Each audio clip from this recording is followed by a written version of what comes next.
menyerang jembatan Bantar dari arah sektornya masing-masing.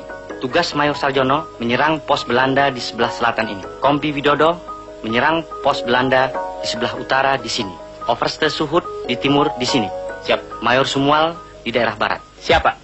Perkenalkan, Vence Sumual, salah satu tokoh penting dalam serangan umum 1 Maret 1949, sekaligus tokoh utama dalam gerakan perjuangan rakyat semesta alis permesta di Sulawesi. Well, sosoknya yang ini ya, kalau yang barusan itu di film Janur Kuning karya Alam Rengga Suryawijaya. Hingga saat ini masih terjadi perdebatan terkait permesta, mengingat tujuan utama gerakan yang dicap pemberontakan tersebut sebetulnya menjadi protes atas ketimpangan ekonomi yang terjadi kala itu. Apalagi permesta sendiri tak pernah ingin melepaskan diri dari Indonesia.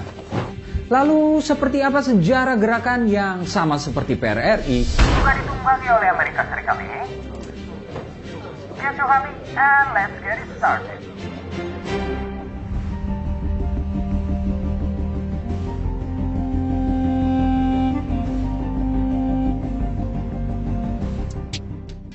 Sejarah permesta tidak bisa dipisahkan dari gejolak pasca kemerdekaan Indonesia. Kala itu, Indonesia memang masih kesulitan secara ekonomi.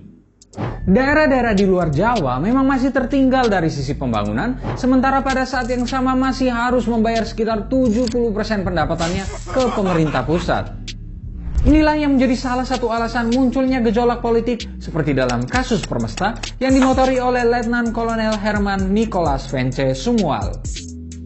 Vence adalah putra asli Sulawesi Utara yang pernah bergabung dengan Kebangkitan Rakyat Indonesia Sulawesi atau KRIS pada masa-masa Perang Kemerdekaan, organisasi yang menurut Indonesianis Benedict Anderson berawal dari unit semi-militer bernama Choku Eitai yang didirikan oleh Laksamana Maeda. Setelah ikut dalam serangan umum 1 Maret 1949 bersama Soeharto, Vence kemudian menjadi bagian dari Angkatan Darat. Selesai pendidikan militer di Sekolah Staf dan Komando Angkatan Darat di Bandung pada 1952, ia kemudian menjadi Kepala Staf Tentara dan Teritorium 7 Wirabuana Indonesia Timur pada tahun 1956. Di posisi inilah Vence melihat ketimpangan yang terjadi di Indonesia. Minahasa yang menjadi tempat kelahirannya misalnya adalah salah satu sentra perdagangan kopra. Pertengahan tahun 1957, Minahasa memproduksi 49.000 ton kopra dalam perdagangan antar pulau dan luar negeri, belum termasuk 230.000 ton yang dibarter dengan Singapura. Namun pemerintah pusat kemudian mengambil alih yayasan kopra di Minahasa sehingga menimbulkan kerugian akibat harga jual yang dipatok lebih rendah dibandingkan kopra dari Jawa. Ini menimbulkan gejolak di masyarakat wilayah tersebut yang berkontribusi pada dukungan terhadap gerakan seperti permesta. Konteksnya juga diperparah dengan transfer anggaran belanja dari pusat ke daerah yang kerap terlambat. Vence disebut pernah meminjam uang sebesar 100 juta rupiah dari Bank Indonesia dan membagikannya ke daerah-daerah di Indonesia Timur untuk digunakan sebagai pembiayaan daerah sebesar 2 juta rupiah per kabupaten. Duit segitu bisa dipakai buat apa ya kala itu? Selain alasan ketimpangan ekonomi, beberapa sumber lain menyebutkan bahwa munculnya permesta justru terjadi akibat konflik internal di militer sendiri. Hal ini salah satunya diungkapkan oleh jurnalis senior Hari Kawilarang. Abdul Haris Nasution misalnya adalah salah satu tokoh yang dituduh oleh Vence dan kawan-kawan bermain politik. Konteksnya memang beralasan karena pada tahun 1952 Nasution dan sekelompok tentara sempat menodongkan senjata mengepung istana dan DPR karena menuduh parlemen terlalu banyak ikut campur dalam urusan militer. Nasution kala itu dipecat, namun belakangan diangkat lagi oleh Soekarno sebagai KSAD. Selain itu, menguatnya posisi Partai Komunis Indonesia atau PKI juga menjadi alasan lain munculnya gejolak ini. Semuanya kemudian bertambah pelik ketika Muhammad Hatta mengundurkan diri dari jabatannya sebagai wakil presiden pada 1 Desember 1956 karena merasa posisinya tak punya kekuatan sebab ada Perdana Menteri dan makin dominannya Soekarno. 19 hari setelah Hatta mundur, PRRI muncul di Sumatera dan permesta di Sulawesi. Rumusan bahwa Indonesia utuh kalau ada wakil dari Jawa dan luar Jawa di pucuk tertinggi negara mendapatkan pembuktiannya saat itu. Permesta sendiri resmi diproklamasikan pada 2 Maret 1957 jam 3 dini hari yang dihadiri oleh 51 orang. Vence Sumual membacakan teks proklamasi permesta dan memberlakukan darurat perang. Konteks penolakan permesta dari cap pemberontakan jelas terlihat dalam naskah proklamasi tersebut, di mana ada penegasan bahwa gerakan tersebut tidak bertujuan untuk melepaskan diri dari Republik Indonesia. Selain Vance, tokoh utama lain dalam Permesta adalah Alex Everett Kawilarang yang merupakan pendiri Kesatuan Komando Tentara Teritorium 3 Siliwangi alias Kesko Tete yang hingga kini dikenal sebagai Kopassus. Kawilarang mundur dari jabatannya sebagai atase militer di Amerika Serikat dan bergabung dengan Permesta.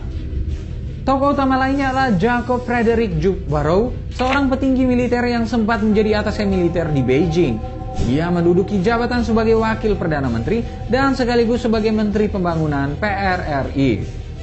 Jupp Barrow adalah konseptor pembangunan PRRI dan Permesta yang salah satu kebijakannya adalah mencetak uang sendiri. Pecahan 100 kala itu bisa digunakan untuk makan di warung dan pecahan 500 bisa digunakan untuk membeli 2 ekor ayam. Wow, mereka juga membangun Universitas Permesta di Manado. Vance dan Jupp Barrow sempat bertemu Soekarno di Tokyo dan sepakat soal perlunya pendinginan suasana.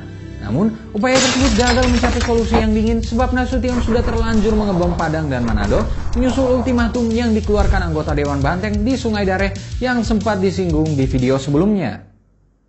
Pemerintah pusat kemudian menyiapkan Operasi Merdeka yang dipimpin oleh Letnan Kolonel Rukmito Hendratimena dengan tujuan utama untuk merebut Sulawesi Utara dan daerah di sekitarnya. Pada akhirnya, bom yang dijatuhkan Angkatan Udara Republik Indonesia atau AURI itu membuat Vance dan para pendukung Permesta mau tidak mau ikut menyerang. Bagaimana mungkin mereka begitu percaya diri melawan Nasution dan pemerintah pusat? Yes, dukungan dari Amerika Serikat lewat operasi CIA dalam bentuk persenjataan dan kekuatan tempur adalah salah satu faktornya. Bahkan, beberapa persenjataan yang dimiliki oleh Permesta tak dipunyai oleh Angkatan Perang RI atau ABRI. WOW alias WOW. Kekuatan Permesta kala itu adalah sekitar 5.000 personel mantan anggota KNIL yang terlatih, ex-anggota APRI yang membelot, serta calon prajurit Permesta yang kurang lebih berjumlah 30.000 orang.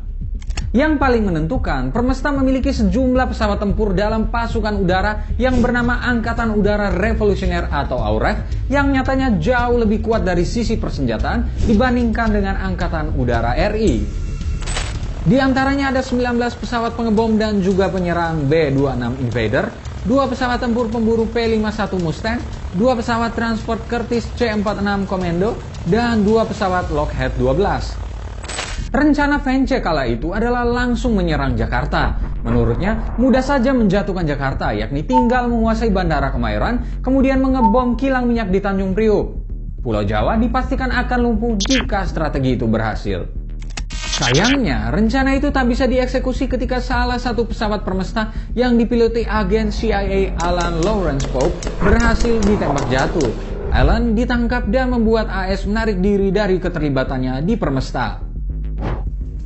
Pasca peristiwa tersebut, otomatis kekuatan Permesta kian terdesak hingga akhirnya satu persatu pemimpin gerakan, termasuk Alex Kawilarang dan Vance Sumwalt, menyerahkan diri.